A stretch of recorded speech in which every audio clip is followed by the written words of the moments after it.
महाकुंभ 2025 काफी सुर्खियों में बना हुआ है।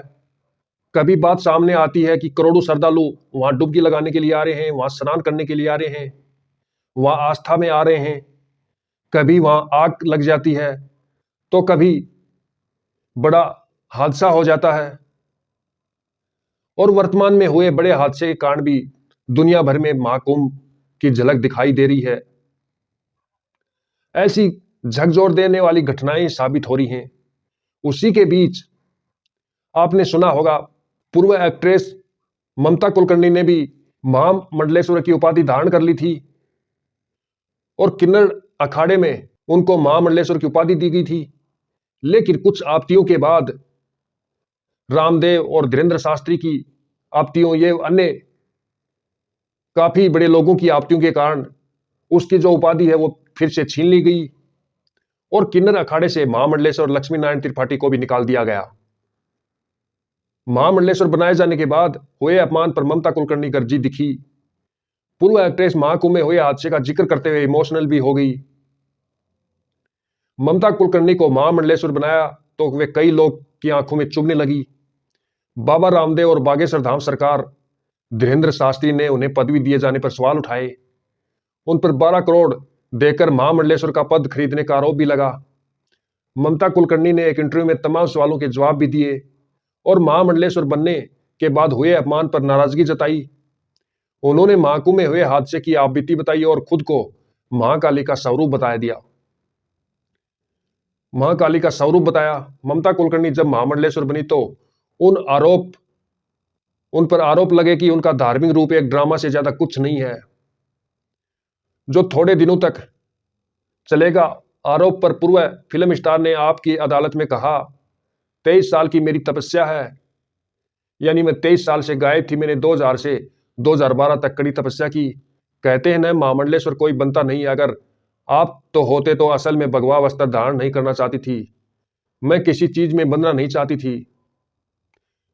ऐसा नहीं है कि मैंने कोई गलती की है। फिर यह महाकुंभ है, महाकाल की धरती है। मैंने महाकाल और महाकाली की घोर तपस्या की है।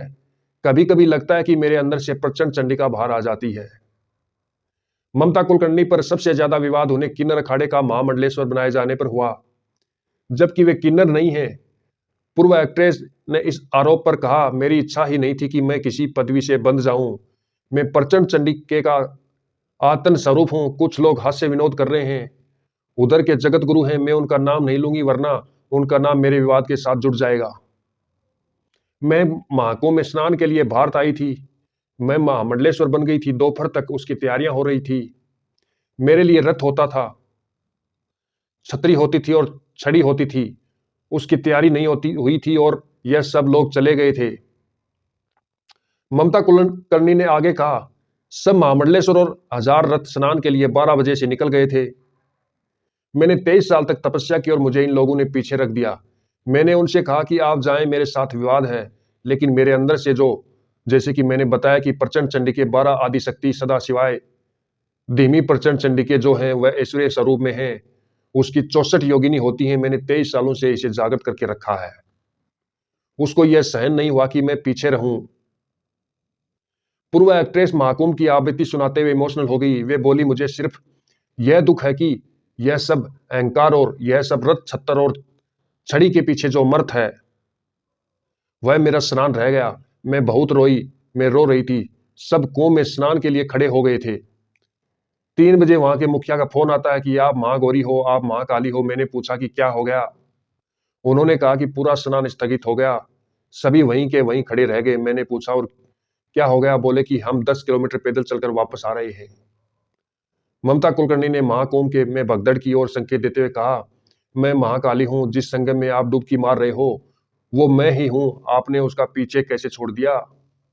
मैं सुबह 4 बजे उठी, मेरा स्नान नहीं हो रहा। कम से कम यह तो पूछो कि मुझे चाय मिलेगी। उन्हें मुझसे कहा कि चाय वाला भी स्नान के लिए गया तो प्रचंड चंडिका और भी भड़क गई। वहां कुएं में लाशें गिर पड़ी थी। यह मैं नहीं चाहती थी कि, लेकिन वो बर्दाश्त ही नहीं कर पाई। वहां चाय वाले झाड़ू वाले जा सकते हैं तो मैं क्यों नहीं। मैंने इतना बुरा तो कर्म नहीं किया। 23 साल से एकांतवास में तपस्या कर रही थी। तो ममता कुलकर्णी की राय पर आपका क्या सवाल है। क्या वो माँ काली की भक्त हैं और उन्होंने 23 साल तक तपस्या की है?